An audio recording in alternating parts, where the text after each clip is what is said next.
But not one of the report's 567 pages made any reference to Sibel's claims. Good morning. My name is Laurie Van Auken. On the morning of September 11th, my husband Kenneth was killed while at his office on the 105th floor of the North Tower at the World Trade Center. The 9/11 Commission report is supposed to provide the definitive account of what had transpired on September 11, 2001. We hoped that our thousands of unanswered questions would be addressed and answered. Yet incredibly, we have found that the Commission's definitive final report has actually yielded more questions than answers. That was like, oh, is this what we've been waiting for? Was going to put all the stuff and say what's wrong with the system and have individual accountability. None of those. I want to know. I want to know who the whistle blows for you. What we got truly insulted the intelligence of the American people. Get off the couch. Violated our loved ones' memories. Raise up your hand. And might end up hurting us one day soon. Time to take a stand. I locked myself in this room for 3 days and started reading everything line by line. Don't tell me that's just the way that it goes. I was outraged. I need to know what Sibel Edmonds knows. So do you. National security whistleblowers tried to testify before the Commission, but were either not asked to testify or their testimony was only barely acknowledged, or worse yet, completely omitted from the record. Take off the gag. They complimented everybody. Take off the gag. Don't let them hide behind their flag. So politicians were very happy about it. Get off the couch. Raise up your hands.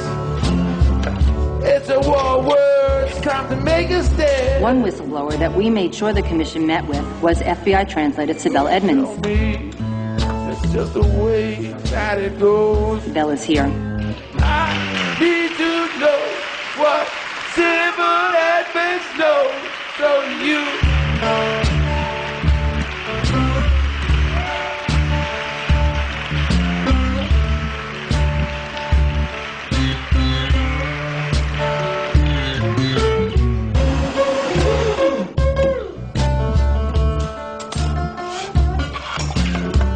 This is just the biggest whitewash, and this is not what they promised they were going to give the American public. There were 3 holes that I could see in this work of fiction. Testimony from people like Sibel Edmonds, the preparedness of our nation, and the crime scene that was 9/11 was certainly not addressed as a crime scene. Very disturbing, very disturbing. I mean, you know that when they're supposed to be doing this report on these agencies, and they put it out, and the first reaction of the agency is complimenting it, you know something is really wrong. Sibel's name was now sung in New York clubs. She had become the most famous of all the 9/11 whistleblowers. Thousands of people signed petitions in her support. The former translator became the toast of anti-establishment blogs.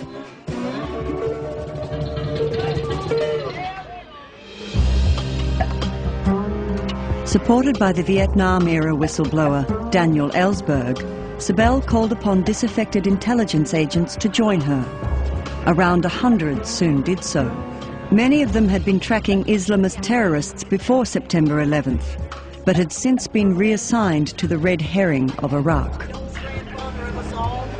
For Sibel, it was time to strike back. She set up the first national security whistleblower network. Good afternoon. My name is Sibel Edmonds, and today we are having this press conference here as National Security Whistleblowers Coalition.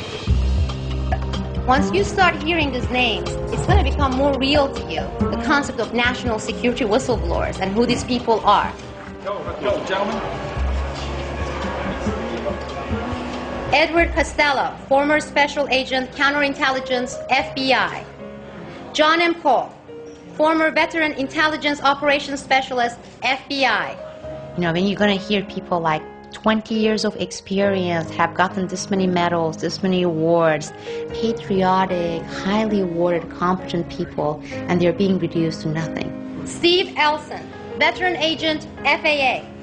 John Vincent, veteran special agent, counterterrorism, FBI. We were compelled to go public only because the FBI wouldn't listen to us. If nothing happens, there will never be another FBI agent to come forward. And who will suffer when this happens? We all will. Matthew Fogg, Chief Deputy U.S. Marshal, INA. Until Congress takes a proactive role to make sure that if anything happens to you, that it will be brought to front. That's what this whistleblower network is about. It's saying enough is enough. Thank you very much. Senators have tremendous power. They can say, we are going to have an open public hearing. We bring in Sibel Edmonds, we bring in those people involved, we put them under oath during the public hearings, and we have them testify. Dan Ellsberg, former Special Assistant to the Assistant Secretary of Defense, DOD. Every federal employee shall put loyalty to country above loyalty to person, party, or government agency. I mean, what happens when you hear scandals after scandals about the FBI? Seeing these whistleblowers and seeing the number increasing exponentially, you're saying this is time, and we're going to let the public decide. In the audience was a British journalist, David Rose, who'd been following Sibel's story for months. Sibel Edmonds' case is interesting from several points of view, but the overriding factor is that nothing of what she came across at the FBI can really be aired. Now, this is bad from both points of view. If Sibel Edmonds was making it all up and was a fantasist, the state secret's privilege means that people she's wrongly accused have no way of proving that they're entirely innocent of the allegations that she has made and continues to make against them.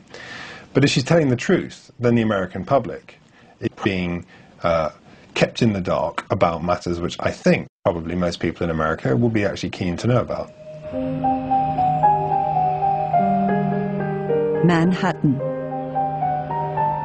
On the 15th floor of a tower block overlooking the East River is the headquarters of the American Civil Liberties Union.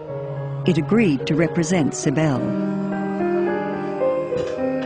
Sibel had lost her case against the FBI because of state secrets privilege. For her appeal, she would be represented by Ann Beeson and Ben Wisner. It's really phenomenal to me that any court could look at her case and say, no, it can't go forward, no, she can't proceed or win her claim. What you have here is the Attorney General of the United States saying the plaintiff can't even set foot inside a court because the entire case is a state secret. The defendant is the Justice Department. It's the FBI that committed the wrongdoing. And it's the Justice Department's own internal oversight body that has concluded that our client should win. And that cannot be. Not in a democracy. No, it can't be.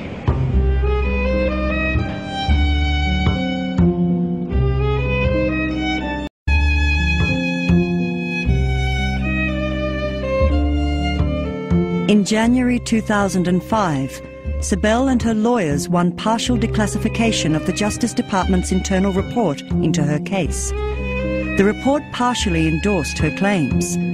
While it did not disclose the content of the FBI's wiretaps, for Sibel it still represented a victory. It upheld her credibility. Ann Beeson and Ben Wisner prepared Sibel for her appeal. A very exciting week next week. Are you prepared? Countdown. Oh. Also in 2005, Sibel's name was mentioned for the first time in a book. Paul Sperry, a journalist, had investigated Islamist networks in the United States. He took a new look at Sibel's case.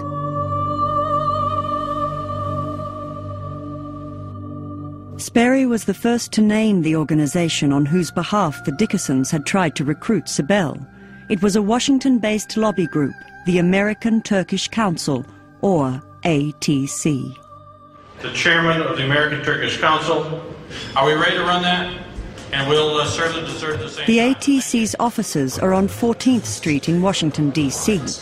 It holds its annual conference across town in the Mandarin Oriental Hotel. Turkey. This is modern Turkey.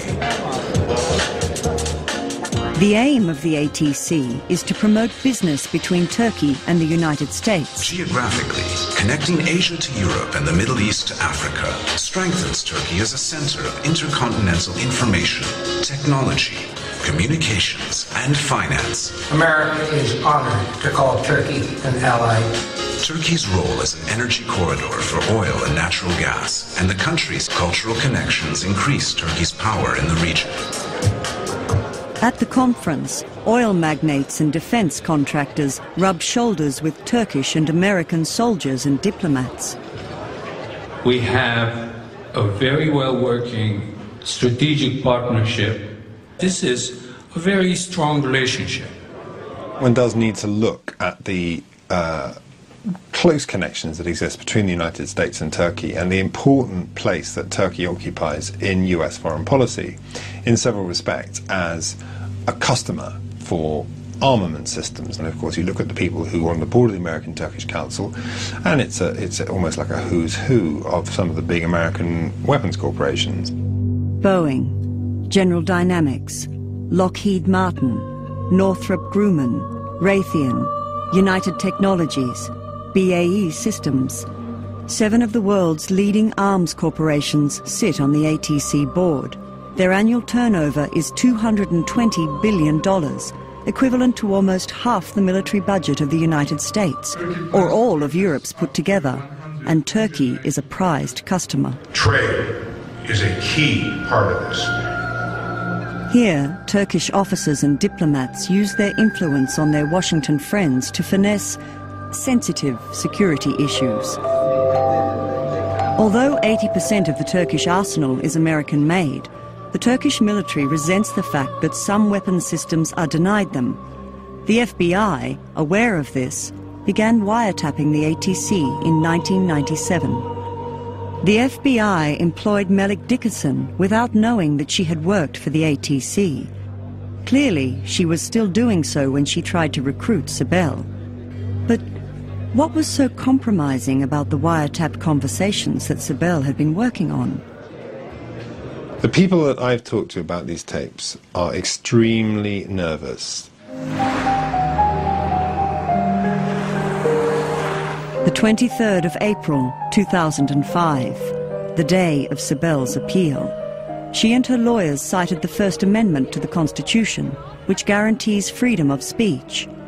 They sought to have state secrets privilege overturned once and for all. But the lawyers didn't even get the chance to plead her case. A series of specific questions for each side. There was no argument. Yes, they excluded us. Good morning, afternoon, what is it? Hi, everybody. I'm Ann Beeson. I'm the Associate Legal Director of the American Civil Liberties Union. As you all know, we just had an argument inside the courthouse in Sibel Edmonds' case against the Department of Justice. The court did, as you all know, because you've been out here, close the courtroom for the argument. We went in there. We had about, 3-4 minutes? And then we were kicked out. And they spent another 10-12 minutes with the government attorneys. We don't know what they talked about, but we will be waiting for their decision.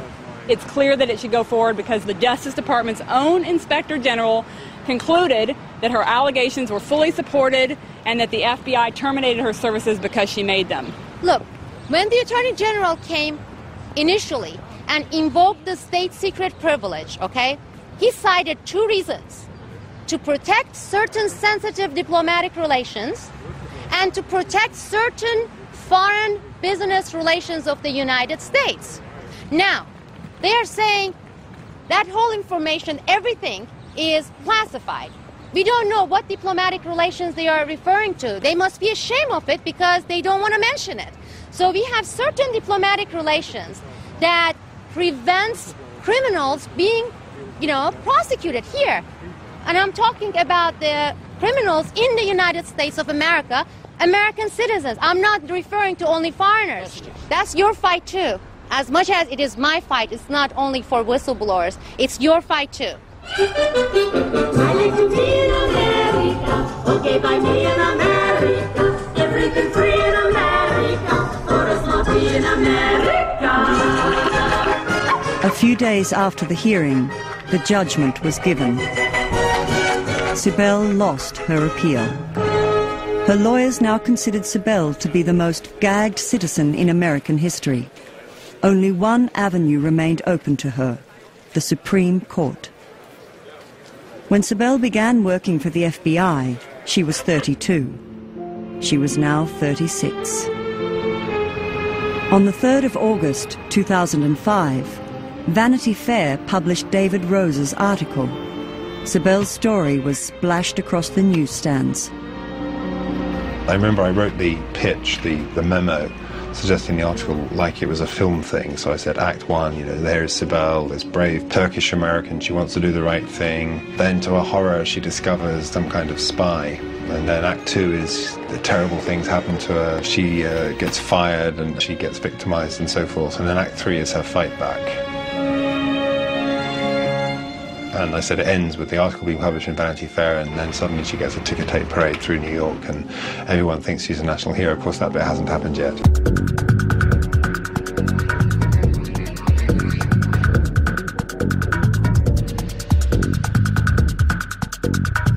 What Sibel told congressional investigators was that there had been